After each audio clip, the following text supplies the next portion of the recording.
దొంగలు బీభత్సం సృష్టించారని చెప్పవచ్చు. జ్యువెలర్ షాప్లో దొంగతనం చేయడమే కాదు, అక్కడ ఉన్నటువంటి సిబ్బందిని గన్ ఫైర్ చేయడంతో ఇద్దరికి తీవ్ర గాయాలయ్యాయి. వాళ్ళందరినీ కూడా హుటాహుటిన ఆసుపత్రికి తరలించారు. మొత్తం కూడా గన్లతో బెదిరించి లోపలికి వచ్చినటువంటి దొంగలు అక్కడ ఉన్నటువంటి నగల్ని దోచుకునేటువంటి ప్రయత్నం చేసినట్టుగా తెలుస్తోంది. నగలు ఉన్నాయా పోయాయా అనేటువంటి విషయం ఇంకా అటు బ్యాంక్ సిబ్బంది ఇటు పోలీసులు ప్రస్తుతానికైతే ఆడిటింగ్ నడుస్తోంది. దానికి సంబంధించినటువంటి వివరాలన్నీ కూడా పోలీసులు సేకరిస్తున్నారు. ప్రస్తుతం కరీంనగర్ సిపితో సహా కొంతమంది పోలీసు ఉన్నతాధికారులు ఈ ఘటనా స్థలికి చేరుకున్నారు. ఘటనా స్థలంలో ఉన్నటువంటి ప్రతిదీ కూడా క్షుణ్ణంగా పరిశీలిస్తూ ఉన్నారు. ముఖ్యంగా జ్యువెలర్ లోపల సిబ్బందిని కట్టిపడేశారు. మొదట కట్టిపడేసి ఆ తర్వాత గన్లతో బెదిరించారు. కానీ వారు కట్టిపడేసినటువంటి సందర్భంలో వాష్రూమ్ నుంచి ఒక సిబ్బంది ఆమె బయటికి వచ్చి ప్రతిఘటించారు ఒకసారిగా. దీంతో తట్టుకోలేనటువంటి దొంగలు వారిని గన్తో ఫైర్ చేశారు. వాళ్ళు తెచ్చుకున్నటువంటి 9mm పిస్తల్ తెచ్చుకున్నట్టుగా తెలుస్తోంది. ఎందుకంటే ఇక్కడ మనకు దొరికినటువంటి పోలీసులకు దొరికినటువంటి బుల్లెట్ షెల్స్ మనం చూడొచ్చు. ఆ బుల్లెట్ షెల్స్ మనం ఎక్స్క్లూజివ్గా చూపిస్తా ఉన్నాం. ఈ షెల్స్ని బట్టి 9mm పిస్తల్గా చెప్తా ఉన్నారు. ఈ పిస్తల్స్తో కాల్చి పరారైనట్టుగా తెలుస్తోంది. ఈ పరారైనటువంటిలో మొత్తం అంటే బ్యాంకుకు చేరుకొని 2 వీలర్స్ పై బ్యాంకుకు చేరుకున్నారు. బ్యాంకుకు వచ్చినటువంటి 5గురు గన్స్ని తీసుకొని వచ్చారు. మొత్తం అందరూ కూడా మళ్ళీ పరారైపోయారు. అదే బైక్ల మీద రిటర్న్ వెళ్తున్నటువంటి సందర్భంలో వెంటాడుతూ ఉండగా ఇక్కడ ఉన్నటువంటి సందుల్లో నుంచి వాళ్ళు పరారైనట్టుగా స్థానికులు చెప్తూ ఉన్నారు. స్థానికులతో కూడా మనం మాట్లాడించాం. ఇది చాలా ప్రముఖమైనటువంటి ఏరియా. కరీంనగర్ కోర్టు సముదాయాల పక్కకే ఉంటుంది. ఇక్కడ ఉండేటువంటి ప్రాంతాల్లో చాలా ప్రశాంతంగా నిత్యం మెయిన్ రోడ్స్ నుంచి వచ్చేటువంటి వాహనాలు మాత్రమే ఇందులోకి వస్తూ ఉంటాయి. సో ఈ ఏరియా అంతా కూడా చాలా పీస్ఫుల్గా ఉండేటువంటి ప్రాంతం. కానీ ఒక్కసారిగా ఇక్కడ ఉన్నటువంటి జ్యువెలర్స్లో దోపిడీ దొంగలు చొరబడ్డారు. దీని పక్కనే మనం చూడొచ్చు బ్యాంక్ ఆఫ్ బరోడాగా ఉంది. ఈ బ్యాంక్ ఆఫ్ బరోడా దాని ఏటీఎంలు కూడా ఉన్నాయి. సో ఒక ప్రముఖమైనటువంటి ప్రాంతాన్ని చూసుకొని కావాలనే రెక్కి నిర్వహించి ఇదంతా చేసినట్టుగా పోలీసులు అనుభవిస్తున్నారు. మరోవైపు మనం ఇక్కడ ఒక పాయింట్ గమనించాలి. నిన్నంతా కూడా కరీంనగర్లో పోలీసులు నాకాబందీ నిర్వహించారు. రాత్రంతా కూడా అన్ని వాహనాలు చెక్ చేశారు. చాలా వాహనాలు సీజ్ చేశారు. నాకాబందీ చేసి అనుమానాస్పద వ్యక్తులు ఎవరైతే ఉన్నారో వాళ్ళని అదుపులోకి విడుచుకునే ప్రయత్నం చేశారు నిన్నంతా కూడా. కానీ 24 గంటలు గడవక ముందే ఉదయం 10 గంటలకే ఇక్కడ జరిగినటువంటి చోరీని మనం చూడొచ్చు. సో పోలీసుల నాకాబందీలో కూడా వీళ్ళు ఎక్కడ కూడా పట్టుబడలేదు. బహుశా నిన్న రాత్రి పోలీసులు నాకాబందీ నిర్వహించినటువంటి సందర్భం ఉంది కాబట్టి ఈ రోజు ఉదయానికి దొంగతనాన్ని వాళ్ళు మార్చుకున్నారా అనేది కూడా అనుమానించాల్సిన అవసరం ఉంటుంది. ఎందుకంటే 2 రోజుల పాటు రెక్కి నిర్వహించినట్టుగానే పోలీసులు అనుమానిస్తూ ఉన్నారు. ఆ రెక్కి నిర్వహణలోనే నిన్న జరిగినటువంటి నాకాబందీలో కూడా ఎక్కడ కూడా కనిపించలేదు. సో ఈ నాకాబందీ చేసినా కూడా వీళ్ళు ఎందుకు పోలీసులు పసిగట్టలేకపోయారు అనేది బట్టి ఒక ప్రశ్న. 2 పోలీసులు నిన్న అలర్ట్ ఉన్నారు కాబట్టి రాత్రి ఆ దొంగతనాన్ని ప్లాన్ మార్చుకున్నారా లేదంటే కావాలనే ప్లాన్ ప్రకారమే ఈరోజు ఉదయాన్నే దొంగతనానికి వచ్చారనేటువంటిది పోలీసులు అయితే చెప్పాల్సిన అవసరం ఉంది. ముఖ్యంగా పిఎంజే జ్యువెలర్స్ సంబంధించి లోపల ఎంత పోయాయి, ఎన్ని నగలు పోయాయి అనేటువంటిది మాత్రం ఇంకా తెలియాల్సి ఉంది. ఇక్కడ ఉన్నటువంటి ప్రత్యక్ష సాక్షులు అలాగే అక్కడ ఉన్నటువంటి సెక్యూరిటీ గార్డులు చెప్తున్న దాని ప్రకారం మొదట ఉదయం 9:30-10కి ఉదయం షాప్ ఓపెన్ చేస్తారు. షాప్ ఓపెన్ చేసినటువంటి సందర్భంలో అక్కడ ఉన్నటువంటి లాకర్లో రాత్రంతా కూడా మళ్ళీ డిస్ప్లేగా ఉన్నటువంటి నగలన్నీ తీసుకెళ్లి లాకర్లో పెడతారు. ఆ లాకర్ని ఉదయాన్నే మళ్ళీ తెరిచి డిస్ప్లేకి నగలు తీసుకొని వస్తుంటారు. ఇది రెగ్యులర్ ప్రాసెస్గా జరుగుతూ ఉంటుంది. అయితే ఉదయాన్నే నగలు బయటికి తీసేటువంటి లాకర్ తీసిన సందర్భంలో 3-4 సిబ్బందితో పాటు ఒక సెక్యూరిటీ ఉంటారు. ఆ సెక్యూరిటీ దగ్గర ఆత్మరక్షణ కోసం ఎలాంటి గన్స్ కానీ లేదంటే ఇతర కలర్ కానీ ఏవి ఉండవు. కేవలం ఆ సెక్యూరిటీకి సంబంధించినటువంటి థంబ్నెయిల్ కీ ద్వారానే అది లాకర్ ఓపెన్ అవుతుంది. ఆ సందర్భంలోనే ఈ దొంగలు లోపలికి చొరబడ్డారు. మరి అక్కడ ఉన్నటువంటి లాకర్ నుంచి దొంగలు నగలు తీసుకెళ్లారా లేదంటే నగలు సేఫ్గా ఉన్నాయనేటువంటి విషయం మాత్రం తెలియాల్సి ఉంది.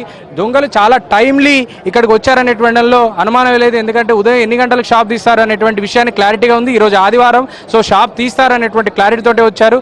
మొదట బైక్ మీద వచ్చినటువంటి దొంగలు లోపలికి చొరబడిన తర్వాత మొదట వారిని చైన్ చూపించాలని అడిగినట్టుగా ప్రత్యక్ష సాక్షులు చెప్తా ఉన్నారు. ఆ చైన్ తీసేసినటువంటి సమయంలో చైన్ తీసిన తర్వాత వెంటనే అక్కడ ఉన్న నగలు అప్పగించాలని చెప్పి వాళ్ళందరూ కూడా డిమాండ్ చేసినట్టుగా తెలుస్తుంది. ఆ నగలు అప్పగించాలనేటువంటి డిమాండ్ తర్వాత వాళ్ళందరిపై ఒక్కసారిగా ప్రతిఘటించిన తర్వాత వాళ్ళని కాల్పులు మొదలుపెట్టారు. అంటే ఎక్కడైతే సిబ్బంది నగలు ఇవ్వకుండా ప్రతిఘటించేటువంటి ప్రయత్నం చేశారో ఆ తర్వాత కాల్పులు మొదలుపెట్టారు. ఆ కాల్పులు మొదలుపెట్టినటువంటి సందర్భంలో మనం చూడొచ్చు, అక్కడ ఉన్నటువంటి బ్లడ్ కూడా చూడొచ్చు. ఒకసారి రక్తం కూడా పూర్తిగా సిబ్బంది ఎవరైతే గన్ షెల్స్ వాళ్ళకు బుల్లెట్స్ తగిలాయో వారి రక్తం మనం చూడొచ్చు. పూర్తిగా షాప్ అంతా కూడా రక్తమయంగా మారిపోయింది. దాదాపు 4 సిబ్బందికి గాయాలైనట్టుగా తెలుస్తుంది. ఆ 4 సిబ్బందుల్లో మరో 2కి తీవ్ర గాయాలయ్యాయి. వాళ్ళందరినీ కూడా హుటాహుటిన ప్రస్తుతం ఆసుపత్రికి తీసుకెళ్లారు. వాళ్ళు చికిత్స జరుగుతోంది. మరోవైపు ఇటు ఎక్కడైతే ఘటనా స్థలం ఉందో ఘటనా స్థలంలో పోలీసులు ప్రస్తుతం కరీంనగర్ సిపి గౌస్ సలాం చేరుకున్నారు. ఇక్కడికి వచ్చి దానికి సంబంధించినటువంటి విచారణ చేస్తూ ఉన్నారు. లోపల ప్రతిదీ పరిశీలిస్తూ ఉన్నారు. మరోవైపు ఫోరెన్సిక్ టీం కూడా ఇక్కడికి వచ్చింది. అంటే ఇక్కడ ఉన్నటువంటి వేలుముద్రల ఆధారంగా దొంగలకు గతంలో చరిత్ర, ఇలాంటి దొంగతనాలు చేసినటువంటి చరిత్ర కావచ్చు, దోపిడీలు చేసిన చరిత్ర కావచ్చు ఉందా అనేటువంటి కోణంలో విచారణ జరుగుతోంది. ఈ కేసులో చాలా సీరియస్గా ఉన్నారని చెప్పొచ్చు పోలీసులు. ఎందుకంటే నిన్న కరీంనగర్లో రాత్రంతా నాకాబందీ నిర్వహించారు. దాదాపు చాలా వాహనాలు, అనుమానాస్పద వ్యక్తుల్ని పరిశీలించారు. నాకాబందీ జరిగిన 24 గంటలు గడవక ముందే ఉదయాన్నే ఈ చోరీ జరగడం, దోపిడీ దొంగలు ఎక్కడి నుంచి వచ్చారనేటువంటిది ఒక పెద్ద ప్రశ్నగా మారింది. సో నాకాబందీ చేసినటువంటి పోలీసులకు ఈ దొంగలు ఎక్కడ అగుపించలేదనే చెప్పుకోవచ్చు. ఇంత అనుమానాస్పదంగా తిరుగుతున్నటువంటి వ్యక్తులు కరీంనగర్కి ఈరోజు ఉదయమే వచ్చారా, నేరుగా ఇక్కడికి వచ్చి దొంగతనం చేశారా, లేదంటే రెక్కి నిర్వహించారా అనేటువంటిది విషయాలు తెలియాల్సింది. నాకాబందీ చేసినా కూడా ఎక్కడ కనిపించకుండా జాగ్రత్త పడ్డారా, ఇవన్నీ కూడా తెలియాల్సింది. ఎందుకంటే దొంగలు వచ్చింది 2 వీలర్స్ తీసుకొని వచ్చారని ప్రత్యక్ష సాక్షులు చెప్తూ ఉన్నారు. 5గురు వచ్చినట్టుగా చెప్తూ ఉన్నారు. ఈ 5గురికి ఆ 2 వీలర్స్ ఎక్కడి నుంచి వచ్చాయి, ఆ 2 వీలర్స్ ఎక్కడి నుంచి తీసుకొని వచ్చారు, అసలు ఈ 5గురు వ్యక్తులు ఎక్కడి వాళ్ళు, ఇవన్నీ కూడా ఒక ప్రశ్నగా మారిపోయింది. దోపిడీ దొంగలు వారి అంటే గతంలో మనం జరిగినటువంటి ఘటనలు, బ్యాంకు దోపిడీలు కావచ్చు, ఏటీఎం చోరీల్లో, లేదంటే ఇలాంటి నగల షాపు సంబంధించినటువంటి చోరీల్లో జరిగినటువంటి ఘటనలో ముఠాలు బయట పారది ముఠాలు కావచ్చు, మహారాష్ట్రకు సంబంధించినటువంటి కొన్ని దొంగల ముఠాలు ఉంటాయి. ఆ స్టైల్ ఆఫ్ యాక్షన్ ఏమన్నా ఉందా అనేటువంటి కోణంలో ప్రస్తుతం అయితే విచారణ జరుగుతుంది. మనం చూస్తున్నటువంటి లోపల సన్నివేశాలు చూడొచ్చు. ఆ నగలన్నీ కూడా పూర్తిగా చిందరవందరగా పడి ఉన్నాయి. చిందరవందరగా పడి ఉన్నటువంటి నగలు కావచ్చు, అక్కడ ఉన్న వెండి సామాగ్రి కావచ్చు, అవన్నీ చూడొచ్చు. దొంగలు వచ్చిన తర్వాత మొదట చైన్ చూపించాలని వాళ్ళని అడిగినట్టుగా చెప్తూ ఉన్నారు. ఆ చైన్ చూపించాలని అడగడం, ఆ తర్వాత మిగతా నగలన్నీ బయటికి తీయాలని గన్తో బెదిరించడం. దీంతో ఒక్కసారిగా వాళ్ళందరినీ కూడా కట్టిపడేశారు. కట్టిపడేశాక కూడా వాష్రూమ్ నుంచి వచ్చినటువంటి ఒక మహిళ సిబ్బంది తాను ప్రతిఘటించడం, ఆ తర్వాత కట్లు విప్పుకొని వీళ్ళంతా ప్రతిఘటించేటువంటి ప్రయత్నం చేయడంతో దాదాపు 10 నిమిషాల పాటు లోపల సంఘర్షణ అంతా కూడా కొనసాగింది. ఆ తర్వాత సిబ్బందిపై ఒక్కసారిగా కాల్పులు జరిపారు.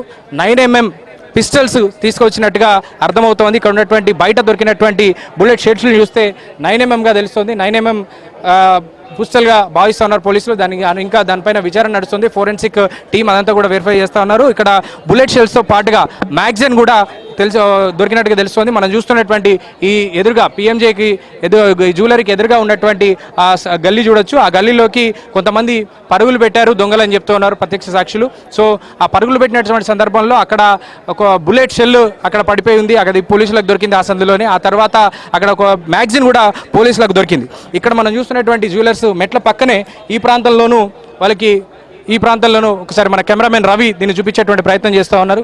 ఈ ప్రాంతంలోనూ బుల్లెట్ షెల్ వాళ్ళకి దొరికింది. సో ఈ ప్రాంతంలో బుల్లెట్ షెల్ దొరికింది. అలాగే ఎదురుగా ఉన్నటువంటి సందులోనూ బుల్లెట్ షెల్ దొరికింది. ఇక్కడ ఉన్నటువంటి ఒకసారి మనం బ్లడ్ చూడొచ్చు.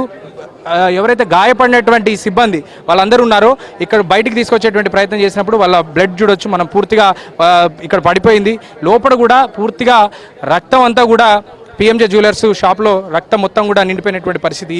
అంటే ఎంత తీవ్రత ఈ దొంగతనంలో ఉందో మనం అర్థం చేసుకోవచ్చు. ఎంత ధైర్యాన్ని చేశారు ఈ ముఠా అనేది అర్థం చేసుకోవచ్చు.